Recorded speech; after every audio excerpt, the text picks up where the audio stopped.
Have you ever wondered how some people seem to be able to make a living doing what they love to do? You have musicians, dancers, creative people in general. How are these people doing it, right?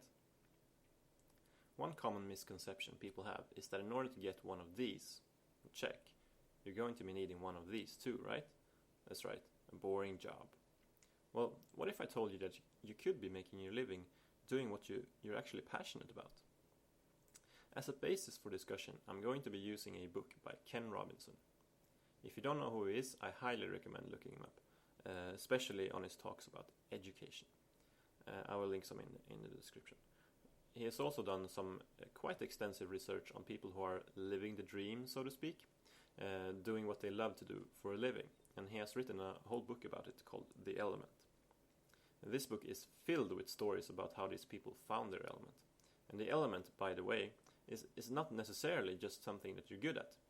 For example, I've always found math and school in general to be extremely easy, but I would never dream of following that career path just because of that. That would be extremely boring. At the same time, the element is not just something that you love to do either. Maybe you have a huge passion for music, but you're kind of terrible at it. Then what do? Or say you have a huge passion for drawing, but it never seems to impress anyone. Well, if you're anything like Matt Groening, for example, you might use other skills to your advantage. He combined his mediocre drawing with greater storytelling and jokes, and we got The Simpsons for it. So finding your element, it means finding that sweet spot between what you're actually good at and what you love to do, and right there in the middle where they come together. So take me, for example. Growing up, I knew I was always good at math and logic and all that boring stuff you probably don't even care about, because neither did I, to be honest. What I actually liked to do, however, was play video games, watching TV, playing with my friends, stuff like that. And then when I was about 12 or so, I got my first computer, and I realized I was pretty good at it, and it was pretty fun, so we can write it in the middle. And this, of course, soon made me good at video games as well, so we can move that to the middle as well. And this was an amazing revelation for me. Suddenly, I had something that I was both good at and I loved to do, and I could do it like every day. So now I was in my element for at least an hour or so per day, which transformed my life completely. This feeling that I had while doing this is described a lot in the book, and it seems to be fairly similar across the board, whether it's on the dance floor, at a drawing board, in front of a computer, or even at a pool table or whatever. The feeling is the same. You're finally home, and you're in the zone, time flies, your worries go away, and all that good jazz. So now you might be saying, oh, well, this is good and all, but I've never found my element. You might even be getting a bit impatient here and wonder what the hell is taking so long, right? Like, hello. To help you discover your own element, it might be helpful for you to understand 3 common things that hold people back. The first one is underestimating your own capabilities. So we're all born with extraordinary powers of imagination, intelligence, intuition, and so on. And yet we often don't use most of it. This is a huge topic that I can expand on if you guys want at another time. But to keep it short, most people think that there are maybe 1 or 2 or maybe 3 ways that you can be intelligent. And you have, for example, you have your school smart, aka math or book smart maybe. And then you have your street smart, aka people smart, I would say. But it's so much more complicated than that. And Robinson speculates that might be like 100 or more ways to be intelligent. And then you can, of course, combine all of these ways to be intelligent into all of our distinctly unique personalities. And the second thing that tends to hold people back is we are misunderstanding our organic nature. And what do I mean by this? Well, in short, this means that we don't quite understand how our minds and our bodies work together. They are not isolated units, as we might have previously thought. And someone that understood this very well, I think, was actually Albert Einstein. And his success didn't really come that much from like brute forcing by ways of mental processing power, but rather by his imagination and his creativity.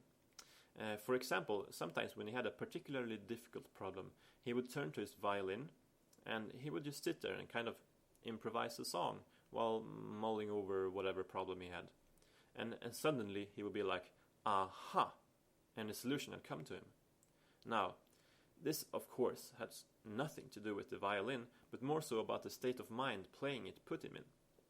And that was something he understood very well, I think. His mind worked the best when doing something creative. For others, it might be about moving their bodies in different ways, like maybe they want to be out running or cycling or dancing or whatever. And for a lot of other people, they might need to work together with others in groups in order for their minds to really be working optimally. So you need to find whatever works for you, really. And then the third thing that may be holding you back is we are often underestimating how much potential we all have for growth and for change. For example, people might be thinking that they are too old to change their lives completely, and this is almost never the case. Take Susan Jeffers, for example. She's the author of Feel the Fear and Do It Anyway, and many other best-selling books. She didn't even start her writing career until she was way into her 40s. And yet people seem to think that we have to choose our paths at like 19 or something, and then we're stuck with them. That's just never the case. So, and another way that people may underestimate their ability is thinking something is too difficult for them. And this is also rarely the case. Yes, I mean, anyone's going to be terrible at something when they're just starting out. I mean, that's just how it is. But if we believe in ourselves and we understand how we are intelligent, this can go a long way towards getting better. And then all you really need is commitment and time. So you found your element. Great. Most people, I would say, do find their element. I think it's more common than not to find their elements at some point in their life. So, but usually a lot of people have no idea what to do with it. And the next step then is to find people like you. People who are just as excited about whatever you are excited about. And they also want to do something about it. And Robinson calls this finding your tribe. And I'll quote him here. He says, finding your tribe can have transformative effects on your sense of identity and purpose. This is because of three powerful tribal dynamics. We have validation, inspiration, and what we'll call here the alchemy of synergy. And this matches my experience very well also. After finding a group of people who also had computers and gaming as their element, I definitely found tons of validation and inspiration, and our synergy was spectacular. So I have no idea where I would be today if I had not found these guys. And they really helped me to find myself and believe in myself. And this has been really helpful when pursuing pretty much anything I wanted after that. So, but your tribe can be in many different ways. It doesn't have to be like a computer team or whatever. It can be like a band. It can be a study group. It can be a mentor or a coach. It can be a team, or whatever is appropriate for your element, really. So, say you found your element, and maybe even you found your tribe too. You might say, well, now what? Now, it might be helpful to talk about all of the different obstacles that can show up. The first type of obstacles are personal obstacles. So this is your own fears and negative beliefs, even physical handicaps, if you have that, stuff like that. So to me, it's really held me back. It almost made me miss my second element, which is dancing. Social dancing in particular. Today, I absolutely love dancing. And I couldn't imagine my life without it. But growing up, and even a couple of years into my 20s, I kind of hated it. Or, well, I was just absolutely, completely 100% sure it was nothing for me. I had nothing really against people doing it. I just thought it was kind of silly and kind of ridiculous, really. But, I mean, I could never imagine doing it until I gave it a fair shot, and then I was hooked. I had so many excuses, but what it boiled down to in the end, to keep it very short, it was mostly just a fear of looking bad and being a bad dancer. I also had some beliefs about it that weren't true, but yeah, try to be honest with yourself about why you're doing or not doing things, and have an open mind when you do try things out. Who knows? You might love it. The second type of obstacles is social. So your siblings, your parents, your spouses, your friends, whatever, they may all say, but it's for your own good, doing this thing you don't want to do, right? Well, I'll just quote the book here because I really like this quote. So he says, doing something for your own good is rarely for your own good if it causes you to be less than who you really are. And this was extremely relevant for me when it comes to everything involving schoolwork. I hated every minute of it and still did over 12 years of it for my own good. And there's very few actually useful things I've learned in school. These are things like reading and writing and basic math, stuff like that. But I'm pretty sure I would have learned these things anyway, even if I never went to school, because, I mean, these are useful things, right? I would have wanted to learn them, so I would have done it, right? Even things like speaking English, which, by the way, is my second language, I've learned almost entirely outside of school, despite having it as a subject for a number of years. I have no idea what we even did there.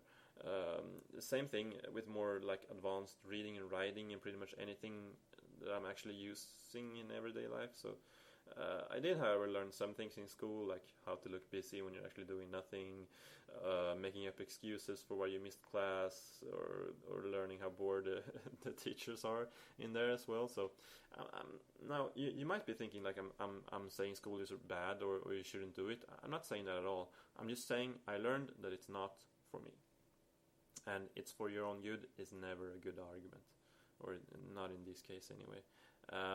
Now, others' parents might take this for your own good thing even further. Mine is kind of mild, really. I mean, take Paulo Coelho's parents, for example. They thought his dreams of becoming a writer was ridiculous, and actually went so far as to repeatedly put him in a psychiatric institution where they subjected him to electroshock therapy. I mean, can you imagine? They seem to think he would be much better off as a lawyer. But even this extreme approach obviously didn't succeed, because he went on to write a number of books, most notably the international bestseller called The Alchemist, you might have heard of.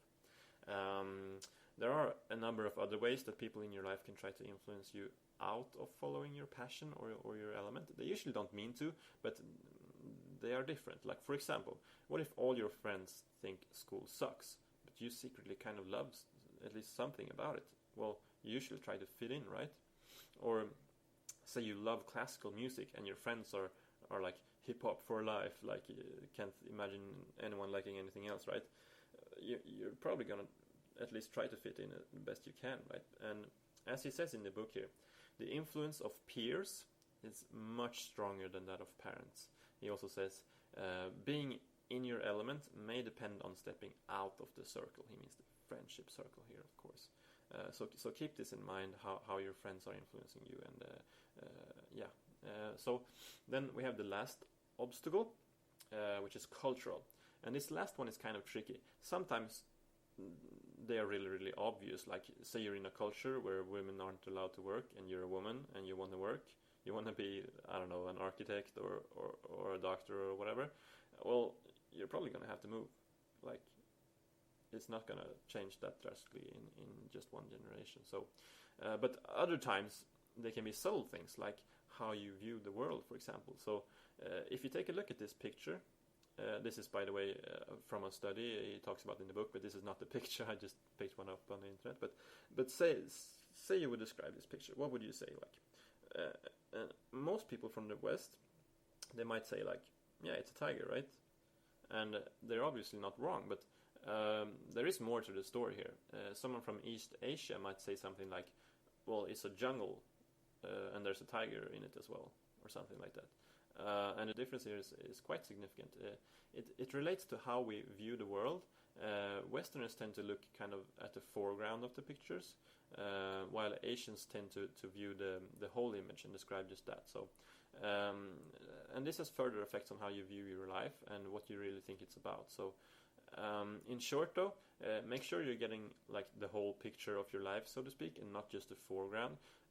An example might be this job on the left makes more money than this job on the right, like so it must be better, right?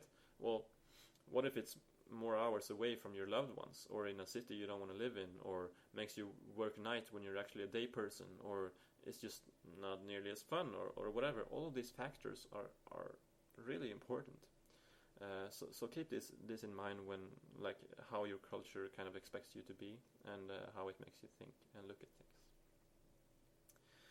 Alright, so I think that's about what I've been meaning to talk about today. So I'm gonna have a quick recap here about what we've been talking about. So we've been talking about how you can follow your passions and your interest, and find your element, and maybe even make a career out of it if you want to. And the element is what you love to do and what you're good at when they come together. So first you need to find your element, and we talked about some tips for people that still have no idea what they really want to do in their lives. So these tips include: get to know yourself, find out how you're intelligent and how your intelligence works the best, and to stop underestimating yourself and your ability to both learn and adapt. Then when you've found your element, next thing you want to do is find your tribe, which is basically just people like you. I mean, they may be on a different path of their journey, but ultimately they are as excited as you are about working with whatever your element involves. Find them, work with them, and grow with them. Then we talked about all the different obstacles that can show up at any time, really. The first one being your personal fears and negative beliefs. But we also talked about how your friends and loved ones can influence you. They all mean well, but sometimes they may guide you in the wrong direction, thinking they know what's best for you, right?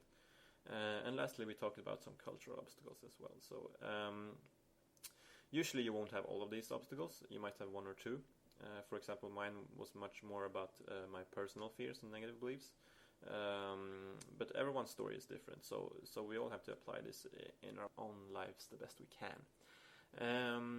And yeah, I really hope you've enjoyed this video. I hope you learned something today that you can apply in your daily life.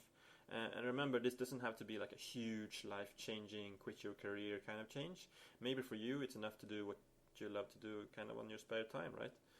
All lives are different, and only you know what's best for you. Thanks for your time, and see you in the next video.